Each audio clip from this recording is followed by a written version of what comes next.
প্রিয় দর্শক, আমি তারেক রহমানের উপরে আস্থা রাখছি। সবার আগে বাংলাদেশ, এই স্লোগান আমি বিশ্বাস করি।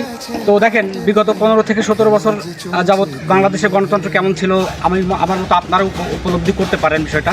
তো আমি যে দিক থেকে উপলব্ধি করছি যে আমি শহীদ প্রেসিডেন্ট রাষ্ট্রপতি জিয়াউর রহমান এবং প্রয়াত মহিষী জননেত্রী আপসের নেত্রী বেগম খালেদা জিয়ার সুযোগ্য সন্তান জনাব তারেক রহমানের বাণীর উপরে বিশ্বাস স্থাপন করছি। তো আমার মতো যে বা যারা আপনারা আছেন, অবশ্যই তারেক জিয়ার হাতকে শক্তিশালী করার জন্য 12 তারিখ সারাদিন অবশ্যই ধানের শীষের পক্ষে ভোট দিবেন। তো এখানে দেখা যাচ্ছে যে এখনকার বিরোধী দলীয় পার্টি হিসেবে বাংলাদেশ জামাত ইসলামী আছে, নিঃসন্দেহে একটি ভালো দল, স্বচ্ছ দল। এবং আপনারা যারা জামাত ইসলামের সাপোর্টে কাজ করবেন বা দাঁড়িপাল্লায় ভোট দিবেন, আমাদের ভিতরে কোনো রকম বৈরিতা বা কোনো রকম গোলযোগ সৃষ্টি না করে যেন আমরা আমাদের মতামতটা ব্যালট বাক্সের মাধ্যমে দিতে পারি, লগি বৈঠার মাধ্যমে নয়। জাস্ট আমরা ব্যালট বাক্সে আমাদের মতামত জানাবো।